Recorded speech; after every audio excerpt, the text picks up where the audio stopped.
ตัวนี้เนาะเย้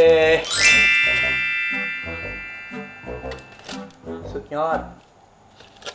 ลืมกดเรคคอร์ดสบายดีทุกคนสบายดี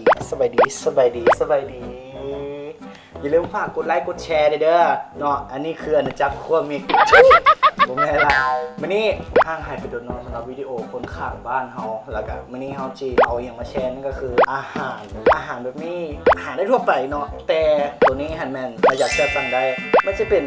คล้ายๆคือแบบอาหารลาวอาหารต้นตำรับบอกว่าจะเป็นอัวทรงเครื่องปิ้งหมูทับปลาแดก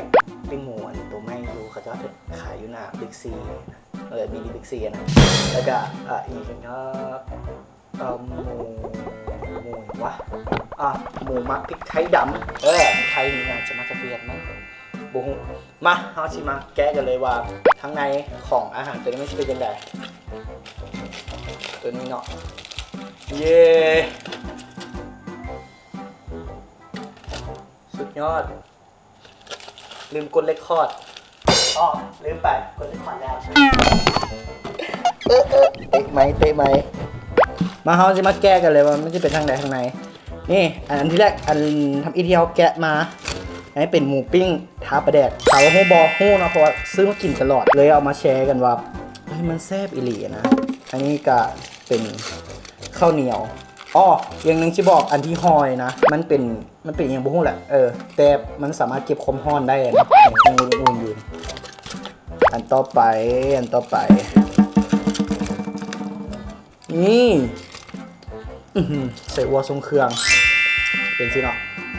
ถามว่าใส่จานกินบ่เขาไม่ต้องใส่จานเพราะว่ากินเป็นบ้านนะกินง่ายๆกินบ่ยากเป็นคนเลี้ยงง่ายพอดีเป็นคนเลี้ยงง่ายอย่างกันง่ายๆนะสปอนเซอร์เนาะก็เข้าง่ายๆเนี่ยลืมไปต้องขอบใจสถานที่ที่ให้เขาถ่ายนี่ก็คือไต้บ้านสตูดิโอเนาะเป็นสถานที่ที่อำนวยความสะดวกให้เรากับวิดีโอนี้มาอันนี้ก็เป็นอาหารจีนมาเบิ่งเลยเนี่ยเป็นตัวเป็นไงหน้าตาของเมนูแหมใส่จานดีๆป่าววะเฮ้ยสิละมาอย่าออกมาให้เบิ่งว่าหน้าตาของเมนูมันเป็นยังไง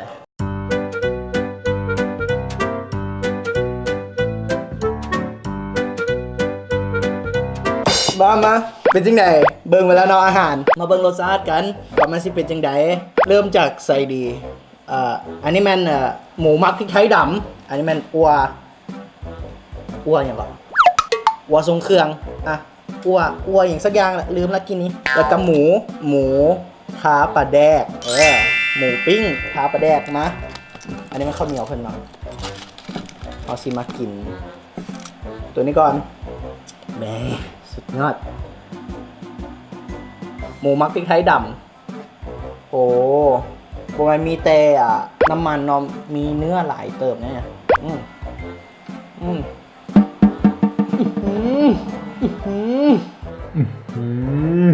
บอกป่านนั้นนะ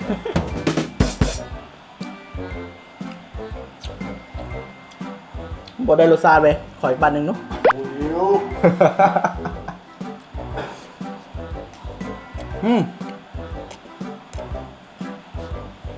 มันจะหอมพริกไทยมันจะหอมพริกไทยเนาะแล้วก็แซ่บเนื้อหมูกับเน้นๆเลยมีน้ำมันน้อยหนึ่งโหถือว่าลงโตเลยทีเดียวมาอันต่อไปผมรู้สึกว่า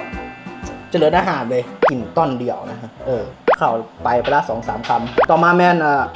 อัวทรงเครื่องทีนี้คือจือซื้อบ่ได้วะ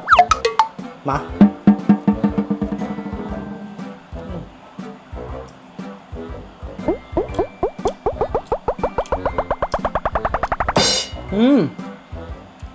เครื่องเทศอยู่ข้างในอัวถือว่า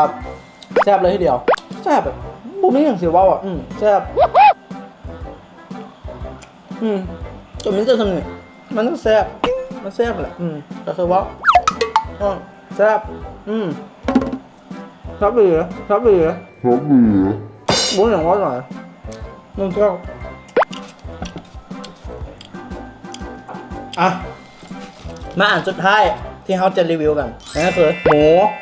ชาปลาแดกแย่มาเบิ่งมันจะเป็นยังไง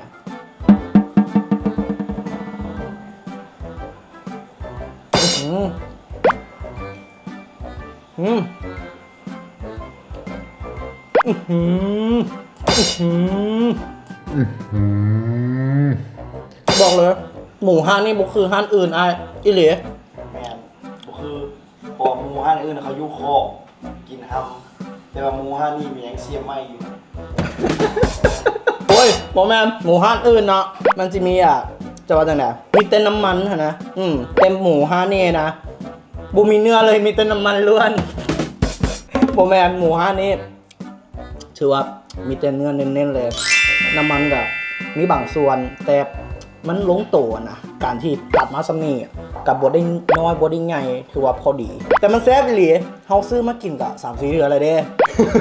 แซ่บไปเลย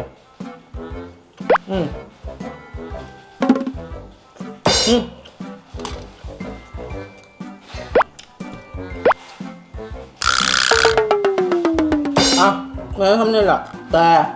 ถ้าใครสนใจเนาะอาหารที่มันกินเหมือนเมื่อนี้สามารถติดต่อได้ที่เพจเจ้าสั่งได้แล้วก็จะมี Delivery นำก็คือ M Food นั่นแหละสามารถสั่งได้อยู่ที่Golden Dog Golden Box มันบอกอย่างสักอย่างเนี่ยแหละเดี๋ยวขึ้นโลโก้ไว้ให้แล้วก็สามารถไปเอายูห้านเองได้เด้อสามารถไปเอายูห้านเองได้แต่ต้องสั่งก่อนประมาณ10 นาทีแต่ไปบอกว่าข้อยอยากได้หมูปิ้งข้าวปลาแดกหมูมักพริกไทยดำใส่หัวทรงเครื่องอย่างประมาณนี้แต่ไม่มีแต่3 เมนูนี้ได้มันมีหลายเมนูซึ่งสามารถเลือกได้ยุติเพศเพิ่นเลยมาจบคลิปละก็อย่าลืมฝากกดไลค์กด Subscribe แล้วก็กดกระดิ่งใน YouTube ก็มีเด้อ Facebook ก็มีคือกันจบไปแล้วคลิปนี้คลิปหน้ามีอย่างแซ่บๆจะมารีวิวให้เบิ่งแล้วก็ไผ่ที่มีห้านแนะนำกับคอมเมนต์อยู่ลุมเด้อเพราะว่ามิกมักกินมักกินอยู่แล้วก็เลยแบบอยู่ใส่แซ่บเราจะมาแนะนำให้ทุกคนในเบิ่งสำหรับคลิปนี้บ๊ายบาย